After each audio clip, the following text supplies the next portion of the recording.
It also gives me a lot of comfort and certainty to have William by my side. The serene ambience of the royal palace has recently been disturbed by an odd find. Princess Kate discovered a pregnancy test document with the name of her late mother-in-law Diana while going through old pictures of Prince William. The date on the certificate is particularly noticeable because it completely contradicts the time frame during which Diana was believed to be pregnant. Sources claim that Kate surreptitiously located the physician who had been on duty that day. But their brief meeting simply made the mystery more enigmatic. The doctor was uncomfortable while discussing Diana, and he became even more circumspect when the subject turned to Camilla, who at the time had a tense relationship with Charles. However, Camilla's uncomfortable response has made many wonder whether there is something from her background that she fears may surface. Regarding the pregnancy examination paper, does it indicate a mistake or a hidden medical issue? Or would it be the first hint of something much more important? November in London. 10 years ago, Kate Middleton charmed the world with every step she took while wearing a wedding gown. Now she sat by herself among stacks of outdated storage boxes. She had taken on the duty of organizing the family archives before a portion of them were moved to Windsor Castle. She looked at a picture of 3-year-old William sitting on Diana's lap at Highgrove, his eyes clearly lovingly concentrated on his mother, and she grinned quietly. Kate whispered, "He really resembles her," tracing the features of the woman who had become a timeless legend with her fingertip. Just then a heavy, tattered leather folder fell from the stack and onto the ground. A thin, slightly wrinkled sheet of paper slid out from between the pictures as Kate stooped to get it. She picked it up with the intention of putting it back in the box, but she stopped suddenly when she saw the fading printed heading at the top: Obstetrics Department, St. Mary's Hospital. Diana Spencer, Princess of Wales, is the patient. Date of examination, June 17, 1983. Ultrasound findings, 8 weeks pregnant. Kate's hand remained motionless. William was born on June 21, 1982. In other words, he had recently celebrated his first birthday in June 1983. Why, therefore, was there an ultrasound record in Diana's name precisely 1 year after her first son was born? She turned the sheet over and saw old creases and a small smudge of ink, as if water had once obscured it, but no signature or recent stamp. Squinting to see the small text in the corner, she drew it closer: James Harrington, the attending physician. She had no idea what the name signified, but she was aware that Diana had given birth to William at St. Mary's Hospital. She was also aware that Charles and Diana's marriage had started to fall apart in 1983. With the paper still tightly gripped, Kate slid back into the armchair, not because of the room's temperature, but rather because she had just come into contact with something that was never supposed to be discovered. A shiver went down her spine. She muttered to herself so softly that only she could hear, "This can't be William's ultrasound. So who might it be?" Her thoughts strayed to what she had read and heard about Diana: the months of postpartum depression, the waves of envy, the self-harming episodes, and the rumors that Diana had once thought she was pregnant once more. Maybe a last-ditch effort to keep Charles close, but they had always been rumors that had never been confirmed. Kate looked up at the window. Outside, the sky was pitch black, the naked tree limbs bathed in a soft glow from the weak street lights. Then it dawned on her, is even more important than the paper's actual substance. William's personal photo box contained the paperwork. Only a few people had access to this box. That indicated that it had not arrived there by mishap. It had been placed there on purpose. Someone wanted her to find out. She gripped the paper more tightly, as though she were clutching something volatile. William had always treasured his mother's memory, so if the information was accurate, it could do more than just hurt him. The entire royal family can become unstable as a result. And if it was a deliberate plan, what was the purpose? Is it retaliation, destruction, or just a reminder that the past never really goes away? Kate got up and turned off the desk lamp, leaving only the dim light from the corridor. She tucked the document inside her jumper pocket rather than putting it back in the box. "Not yet," she said, refusing to inform William. She would not share it with anyone else in the palace because she knew how painful it would be for him to face a past that had never fully healed, not because she distrusted them, but because she realized that loyalty could sometimes be nothing more than a thin mask over ambition in this world. She left the study and quietly shut the door behind her, the weight of the secret she now carried pressing heavily on her mind. 3 weeks after finding the document, Kate was still unable to sleep soundly. Every night after William had drifted off to sleep next to her, she would stealthily get up, open her laptop under the chilly blue glow, and repeatedly search for the name Edward Harrington. It was a secret that could change everything, and in that moment one thought stood out clearly. Sharp and unwavering, she would uncover the truth no matter what it cost. He had once been the head of obstetrics at St. Mary's, the physician on duty when Diana was admitted in 1983. He had retired early and vanished entirely from public records, leaving only an out-of-date address in Great Misston and a photograph of him accepting a medal from the Queen in 1998, in which his lips were tightly pressed and his eyes were deeply set, as if he were guarding a solemn secret. Kate knew one thing for sure: if she attempted to get in touch with him beforehand, he would disappear. Driving alone in a dark green Range Rover without a driver or security guard, Kate wore a camel-coat trench coat, a scarf pulled up to cover half of her face and oversized sunglasses. A brown envelope containing only two items, the pregnancy document and a picture of Diana holding newborn William, rested on the passenger seat. Her smile was bright, but her eyes were filled with an unspoken sadness. It was a Tuesday morning under an ash-grey London sky. A red brick house with walls covered in dying ivy stood at the end of a peaceful village road.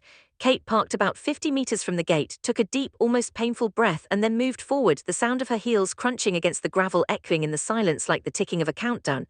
On her third knock, the door opened, revealing a man who was taller than she had anticipated, thin and slightly bent, with clouded grey eyes staring at her without blinking.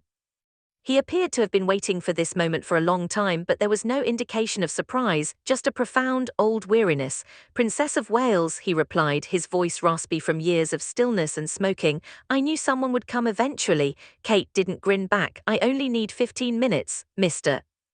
Harrington moved aside to let her in. The smell of old books, moist wood, and lingering fireplace smoke filled the space.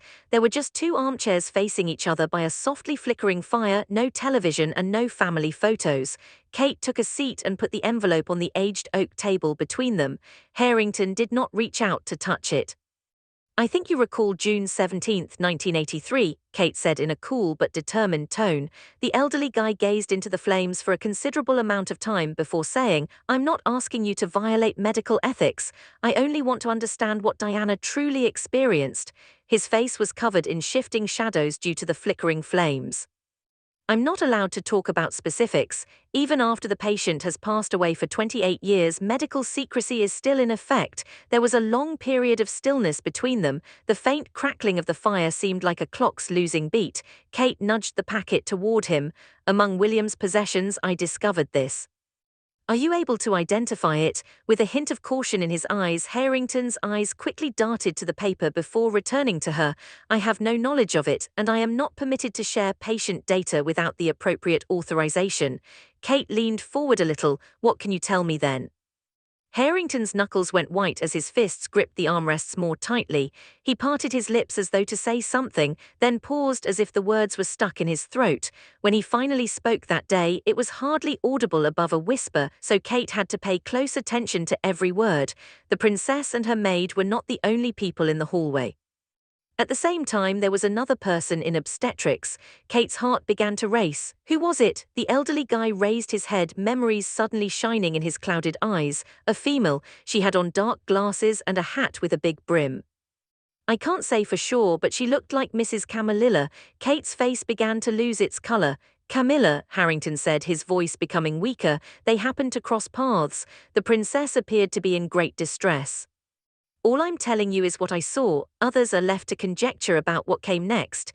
Kate stood up suddenly, her legs wobbly but her voice unwavering. "Are you really so terrified of her?" Harrington remained silent. Kate turned to face the door after picking up the paperwork. The rain had gotten heavier outside, hitting her face like a million unanswered questions. Kate looked in the rearview mirror as she drove out of the village. Like a ghost who had just transferred his burden to the living, Harrington remained beneath the eaves, little and unmoving in the rain curtain. Silent tears trickled down her cheeks as her hands clenched around the driving wheel. All doubt was gone now. She could only think of one name, unmistakable, cold as steel and sharp: Camilla. Kate left the red brick home at Clarence House, 40 miles distant in Great Misston, that same day. In front of a magnificent marble fireplace, Camilla Parker B.S. sat by herself. On the table next to her was a glass of neat, ice-free single malt whiskey. Strong alcohol was something she seldom drank, except when her heart was restless and memories came back to haunt her like a creature imprisoned for too long. An old friend from St. Mary's Hospital had just sent her a message. "James Harrington is someone Kate has met." Her entire universe was unnerved by that one sentence. With her fingers shaking so much that part of the whiskey spilt over the rim, Camilla set the glass down. She didn't even try to clean it. Rather, she gazed into the flames as though they were staring back at her. Then the year 1983 came back, bright, harsh and sharp, like a movie suddenly playing again in her head. London had been unbearably hot that June. Camilla, who was 35 at the time, had gorgeous green eyes and long brown hair. Under the guise of being only close friends, she and Charles were secretly involved in a romance. During their private meetings in leased homes in Wiltshire, Charles had repeatedly assured her that he would leave Diana. However, everything was put on hold after William was born. Charles would avoid looking at her and remark, "Just a little longer."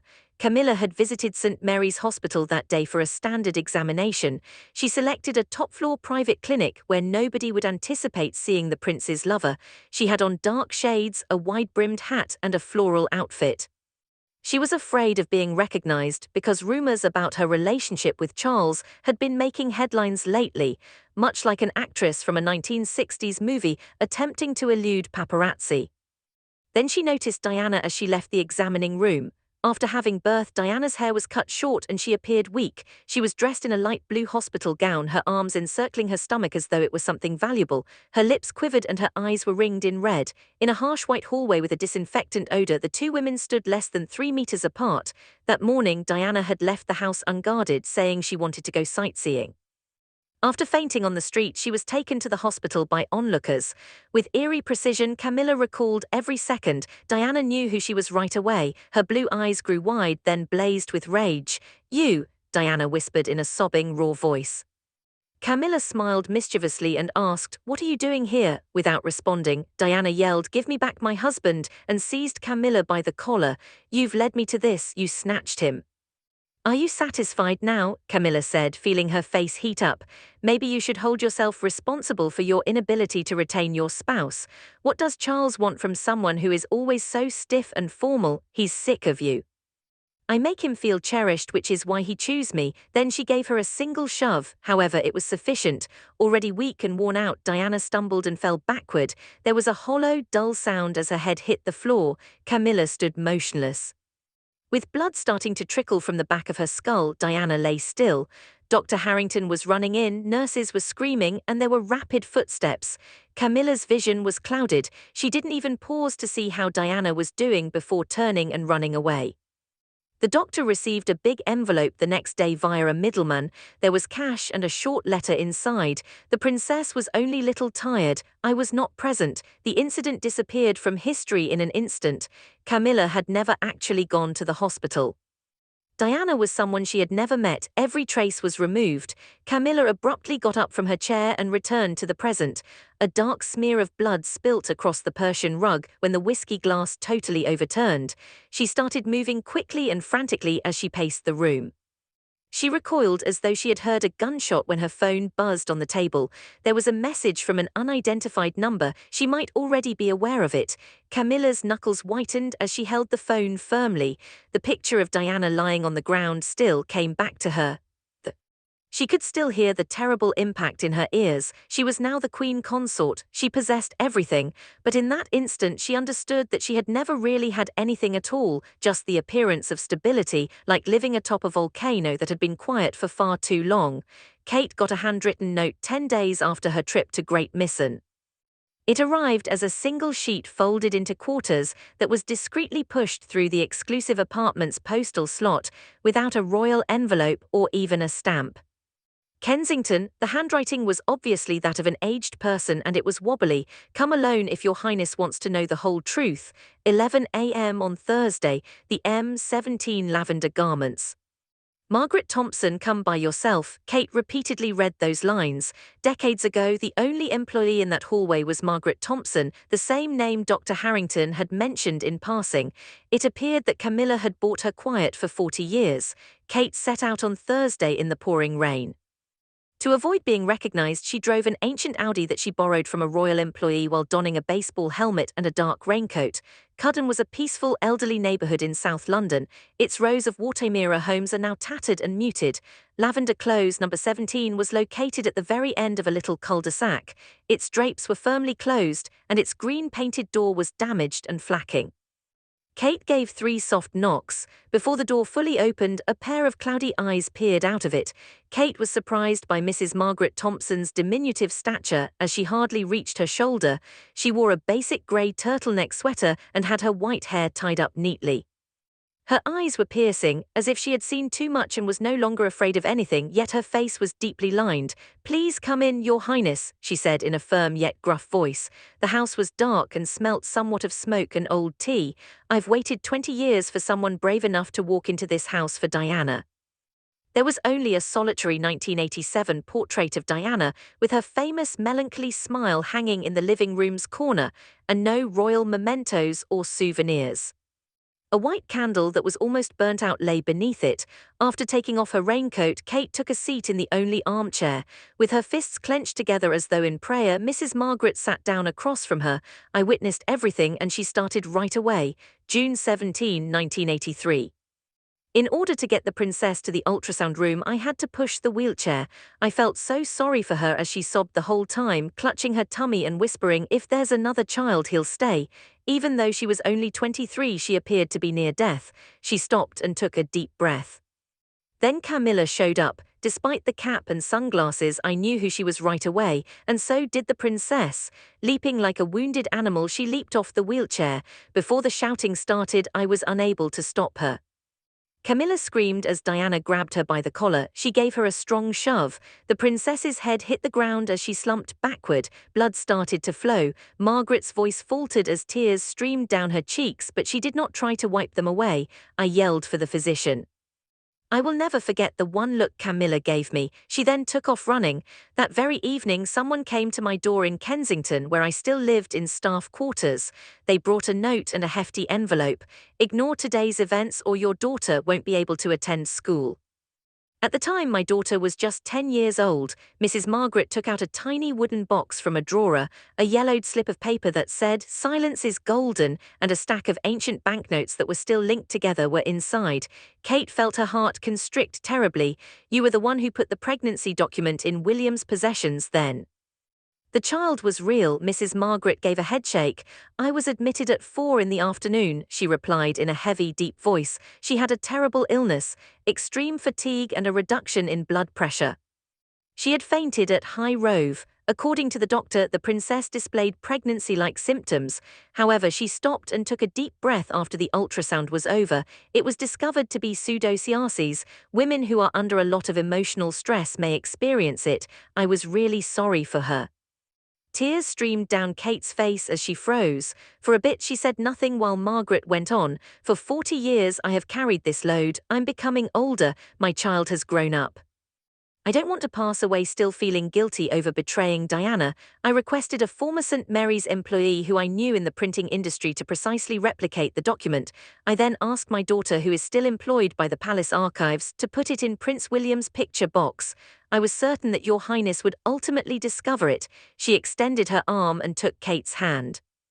"Solid but cold, I don't seek for pardon, I have just one question." After a lifetime of silence, let Diana's voice be heard, even if just once. Tears fell onto Margaret's hand as Kate bowed her head. Her shoulders shook, but she did not cry out loud. Kate said, "You will not have to live with this torment any longer," in an intensely emotional voice. "I assure you that you will be safeguarded and that you will speak in front of the council and, if needed, the entire world." Margaret started crying in public for the first time, a wail from someone who had been waiting too long to be let free. The rain had ceased outside. Diana's photograph was illuminated by a dim ray of sunlight that made its way through the curtains.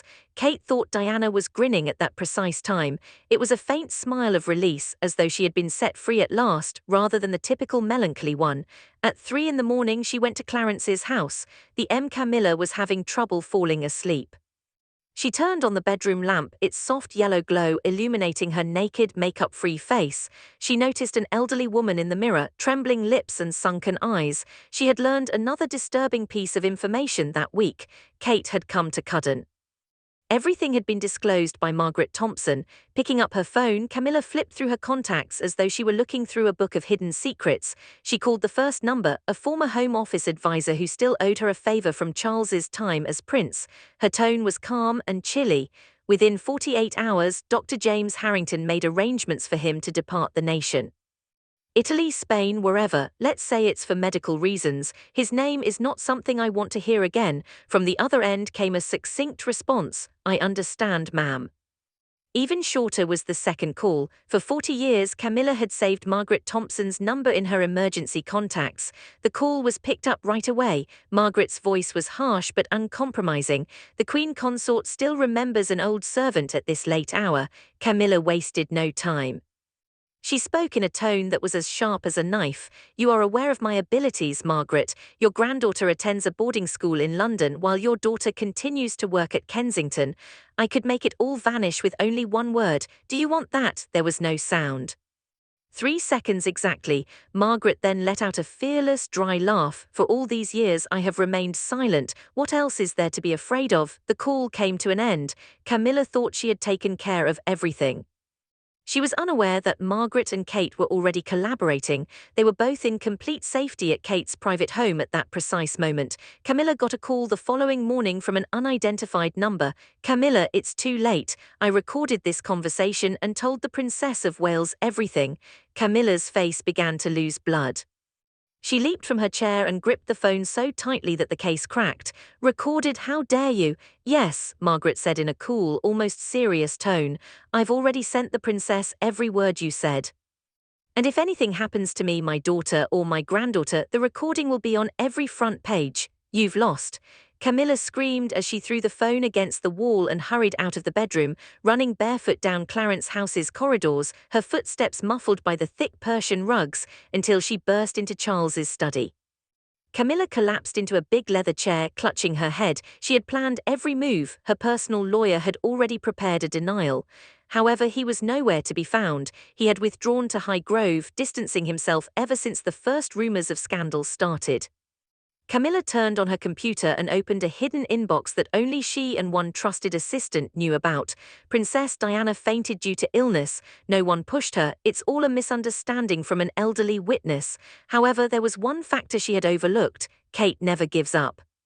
She opened the last file, a brief recording dated June 18, 1983, and found hundreds of old emails, messages she and Charles had exchanged in 1983, and recordings she had previously kept as protection but now felt more like chains.